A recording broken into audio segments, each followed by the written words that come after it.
नहमदुहु व नसल्ली व नसल्लिमु अला रसूलिहिल करीम अम्मा बादु फ़अऊज़ु बिल्लाहि मिनश शैतानिर रजीम बिस्मिल्लाहिर रहमानिर रहीम। मसला ख़त्म कुरान जो रमज़ान में होते हैं उसमें आम तौर पर चरागां रोशनाइयाँ बहुत ज़्यादा की जाती हैं, मस्जिदों की सजावट की जाती है, झंडियाँ वग़ैरह ये चीज़ें लगाई जाती हैं। शरई एतबार से इसमें क्या नुक्ता नज़र है? तो याद रखें ये तरीक़ेकार ठीक नहीं है, क्योंकि इस्लाम में जिस चीज़ पर आप सरमाया लगा रहे हैं, ख़ासकर आप उसको सवाब और इबादत के लिहाज से, तो उसका सबूत होना ज़रूरी है और उसका एक माकूल मसरफ़ होना ज़रूरी है कि उसका कोई फ़ायदा किसी को मिल रहा हो। तो ये चरागां करना और इस किस्म की जो लाइटें वग़ैरह ये चीज़ें, ये इसका कोई फ़ायदा किसी इंसान को, किसी बशर को, मुआशरे को नहीं हो रहा, बल्कि हम देखते हैं कि सरासर इसराफ़ है, सजावट ये चीज़ें करना। तो इसराफ़ कुरान करीम ने साफ कहा है, ला तुसरिफ़ू इन्नहु ला युहिब्बुल मुसरिफ़ीन, इसराफ़ मत करो, इसराफ़ करने वालों को अल्लाह पसंद नहीं करता। दूसरा, इसमें दूसरी क़बाहत इसमें यह है कि लोग इसको सवाब की नीयत से बाकायदा इस मौके का एक दीनी तकाज़ा और हिस्सा समझ के बतौर इबादत के कर रहे होते हैं। गोया वो समझते हैं कि ख़त्म उस वक़्त तक मुकम्मल ही नहीं हो सकता जब तक कि आप उसके ख़ितामी मौका पर आप ये सिलसिला न करें। तो ये भी एक गलत तरीका है, गलत नज़रिया है। तो इस लिहाज से ये गोया बिदअत बन जाता है कि गैर लाज़िम चीज़ को आप लाज़िम कर रहे हैं, दीन का हिस्सा बना रहे हैं। इसके साथ साथ तीसरी जो चीज़ है वो इज्तिमाई चंदा इसमें किया जाता है, लोगों से चंदा लिया जाता है और चंदे की भी आम तौर पर सूरत ये होती है कि जबरी सूरत होती है कि लोग कुछ देना नहीं चाहते या कुछ की गुंजाइश नहीं होती, लेकिन वो अपना नाक बचाने के लिए मुआशरे में जो है लोगों के साथ चलने के लिए वो मजबूर होकर पैसे देते हैं, चंदा देते हैं, लेकिन उनकी दिली रज़ा इसमें शामिल नहीं होती।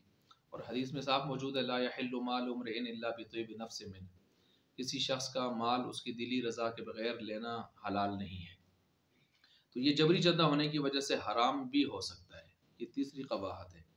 चौथी क़बाहत ये है कि वैसे भी हम देखें तो अल्लाह और उसके रसूल को सजावट पसंद नहीं है। दुनिया के अंदर तज़यीन, दुनिया के हवाले से तज़यीन सिर्फ़ दो चीज़ों में आई है। एक आया है कि अहलिया को उसके ज़ौज के लिए सजने और दजने का हुक्म या तरग़ीब इस्लाम में आ रही है। दूसरा जो है सजावट का हुक्म वो ईमान और अमाल सालिहा के एतबार से है कि ईमान और अमाल सालिहा के एतबार से सजावट हो। वज़य्यनहु फ़ी क़ुलूबिकुम, ईमान की सजावट, अमाल की सजावट, उनको खूबसूरत बनाना, उसकी तरफ वो उसकी इजाज़त बल्कि उसका हुक्म है।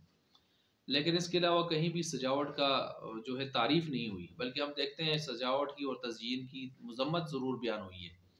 चुनांचे कुरान करीम में अंदाज़ देख लें, ज़ुय्यिना लिन्नासि हुब्बुश शहवात, ज़ुय्यिना के बाद हुब्बुश शहवात को लाया गया है। वहाँ भी मकाम मदह नहीं है बल्कि मज़म्मत का अंदाज़ है। बल्कि इससे भी ज़्यादा वाज़ेह दूसरी जगह है, ज़ुय्यिना लिल्लज़ीना कफ़रुल हयातुद दुनिया, काफ़िरों के लिए दुनिया की ज़िंदगानी को मुज़य्यन कर दिया गया है। और वज़य्यन लहुम शैतानु अमालहुम, शैतान बुरे अमाल को मुज़य्यन करके पेश करता है।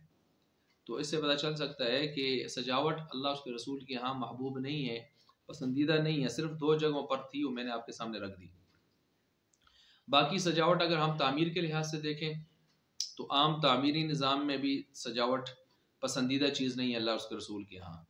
उसकी मिसाल मसलन ये देख सकते हैं आप कि एक सहाबी ने अपनी एक डैडी एक छोटा सा कमरा अपना घर बनाया था ज़रा डिज़ाइन दे के। तो आप अलैहिस्सलाम का गुज़र हुआ तो आप अलैहिस्सलाम ने पूछा ये किसका है? फ़लाँ सहाबी का है। तो आप नाराज़ से हो गए। फिर मजलिस में वो शख्स तशरीफ़ लाए तो आप अलैहिस्सलाम ने उनसे बेरुखी फरमाई, तो उन्होंने वजह मालूम की, दोस्तों ने बता दी, उन्होंने जाके उसको गिरा दिया, ख़त्म कर दिया। बाद में आप अलैहिस्सलाम का वहाँ से गुज़र हुआ तो आपने देखा तो आपने उनको दुआ दी। तो आप अलैहिस्सलाम ने एक शख्स, एक सहाबी के ज़रा डिज़ाइन दे के खूबसूरत तज़यीन वाले क़ुब्बे को नापसंद फरमाया, मकान को नापसंद फरमाया। तो ये नापसंद यहाँ तक कि उनको गिराना पड़ा। तो इससे पता चला कि घरों को खूबसूरत मुज़य्यन करके बनाना अपने टीप टाप और उसमें ज़रूरत से ज़ायद अखराजात, ये चीज़ें अल्लाह उसके रसूल के यहाँ महबूब नहीं है।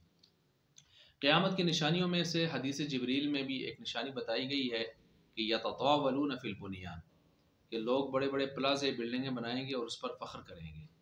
تو یہ دیکھیں یہاں پر بھی ایک مذمت کا انداز ہے، کوئی مدح کا انداز نہیں ہے۔ گویا دنیا کی یہ کوٹھیاں، یہ گھر، ان میں تزئین اور بے جا خرچے یہ اللہ اور اس کے رسول کے ہاں ناپسندیدہ ہیں۔ یہ میں نے ایک دو مثالیں دی ہیں، اور بھی اس پر مثالیں موجود ہیں۔ بہت برا مال ہے جو تعمیر پر لگے، حدیث میں آتا ہے، یعنی وہ تعمیر جو ضرورت سے زائد بنائی جا رہی ہے، 4 کمروں سے گزارا چل سکتا ہے اور 10 بنائے جا رہے ہیں، یا جو ہے 3 لاکھ 4 لاکھ سے ایک چیز تعمیر ہو سکتی ہے، لیکن اس کی تزئین اور سجاوٹ پر، آرائش پر جو ہے 5 لاکھ کی 10 لاکھ کی ٹائلیں لگ رہی ہیں، جیسے لوگ باتھ روموں پر لگاتے ہیں یا دوسرے تیسرے اس طرح کے۔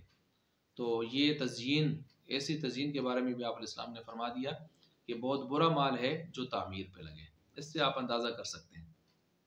اب مساجد کے حوالے سے آپ آئیں تو چونکہ ختم عام طور پر مساجد میں ہوتے ہیں، تو مساجد میں جب ختم ہوتے ہیں وہاں سجاوٹیں ہوتی ہیں، تو اس کے حوالے سے ہمارے پاس روایتیں صاف موجود ہیں، جن روایتوں سے پتہ چلتا ہے کہ مسجد کی سجاوٹ بھی اللہ اور اس کے رسول کے یہاں محبوب نہیں ہے، پسندیدہ نہیں ہے۔ چنانچہ ہم حدیثیں دیکھتے ہیں، روایتیں، تو اس میں ہے، ایک روایت میں ہے جب مساجد سجنے لگیں اور قرآن آراستہ ہونے لگیں تو سمجھو کہ ہلاکت کا وقت قریب ہے۔ اور ایک جگہ ہے کہ جب کسی قوم کے گناہ زیادہ ہونے لگتے ہیں تو ان کی مساجد خوبصورت ہونے لگتی ہیں، اور خوبصورت مساجد دجال کے دور میں ہوں گی۔ ایک روایت میں ہے کہ تمہارا کیا حال ہوگا اس وقت جب تمہاری مسجدیں یہود و نصارہ کے گرجوں کی طرح سجنے لگیں گی۔ تو یہ چند روایتیں جو میں نے آپ کے سامنے پیش کی ہیں، ان روایتوں سے آپ سمجھ سکتے ہیں کہ اللہ اور اس کے رسول کے ہاں یہ چیزیں محبوب نہیں ہیں۔ اور یہ بھی کہ قیامت اس وقت تک نہ آئے گی جب تک کہ تم مسجدیں بنا کر اس کی سجاوٹ میں تفاخر نہ کرنے لگو۔ تو یہ قیامت کی نشانیوں میں سے بھی بتا دیا گیا۔ اسی طرح اگر اللہ اور اس کے رسول کے ہاں سجاوٹ کوئی محبوب چیز ہوتی تو کائنات میں سب سے خوبصورت شہر مکہ اور مدینہ ہوتے، لیکن ہم دیکھتے ہیں کہ مکہ اور مدینہ وہ تو جڑے جڑے پہاڑ تھے، اب سعودی حکومت نے ان کو کاٹ کاٹ کے راستے اور سڑکیں بنا دی، لیکن پہلے تو جڑے ہوئے پہاڑ تھے۔ پھر ان پہاڑوں پر کوئی سبزہ نظر نہیں آتا، بلکہ کالے سیاہ گلے سڑے پہاڑ ہیں، جیسے کوئلے کی طرح، تو ایسے ہیں، یعنی ایک خوف سا آتا ہے ان پہاڑوں کو آدمی دیکھتا ہے تو ایسے پہاڑ۔ اگر یہ دنیا کی خوبصورتی اللہ اور اس کے رسول کیا محبوب ہوتی تو کائنات میں سب سے خوبصورت پہاڑ، خوبصورت وادیاں وہاں ہوتی، لیکن اللہ نے گویا اپنے اس تکوینی نظام سے بتا دیا کہ یہ چیزیں اللہ اور اس کے رسول کے ہاں کوئی معنی نہیں رکھتی۔ تو بلکہ پوری دنیا کے اندر کتنی خوبصورتیاں ہیں، لیکن حدیث میں کیا آتا ہے کہ اللہ کے ہاں اس کائنات کی، پوری کائنات کی قیمت ایک مچھر کے پر کے برابر بھی ہوتی تو کسی کافر کو ایک گھونٹ پانی نہ ملتا۔ گویا مچھر کے پر کے برابر بھی اس کی قیمت نہیں ہے۔ بلکہ اتنی خوبصورت دنیا، بظاہر اس کا نام ہی دنیا اس وجہ سے رکھ دیا گیا کہ دنیا کا ایک معنی قریب ہونا، یہ انسان کو آخرت کے قریب کر رہی ہے، تو دوسرا معنی اس کا ہوتا ہے گٹھیا ہونا، یہ دنیا گٹھیا ہے، اس وجہ سے اس کا نام دنیا رکھا گیا، اور جو شخص اس کے پیچھے پڑتا ہے دین کو چھوڑ کر تو وہ شخص بھی گٹھیا ہوتا چلا جاتا ہے۔ تو بہرحال یہ جو چند دلائل، یہ چند باتیں میں نے شواہد آپ کے سامنے رکھے ہیں، اس کا مطلب خلاصہ یہی ہے کہ جو لوگ سجاوٹ کے پیچھے پڑھ کے، تزئین اور آرائش کے پیچھے پڑھ کے سمجھتے ہیں اللہ اور اس کے رسول کو خوش کر رہے ہیں یا اپنی عقیدت کا اظہار کر کے جو ہے وہ گویا دینی اعتبار سے ایک بہترین مومن ہونے کا ثبوت دے رہے ہیں، تو غلط فہمی میں ہیں۔ ان چیزوں کے ساتھ عشق و محبت یا محبت کے اظہار یا احترام کے اظہار کا کوئی تعلق بھی نہیں ہے، وہ تو انسان کی عملی زندگی کے ساتھ ہے۔ اعلیٰ درجے کے ایمان اور خوبصورت بہترین ثابت شدہ اعمال کے ساتھ زندگی گزارنے پر وہ محبت کا اظہار اور احترام کا اصل اظہار وہ ہوگا۔ تو اس لیے یہ چوپڑ چاپڑ، یہ ٹیپ ٹاپ ختم قرآن کے موقع پر یہ چیزیں قطعاً بھی اسلام کا مزاج نہیں ہیں اور اللہ اور اس کے رسول کے ہاں پسندیدہ چیزیں نہیں ہیں۔ اللہ تعالی ہمیں حقائق سمجھ کر ان کے مطابق چلنے کی توفیق عطا فرمائے۔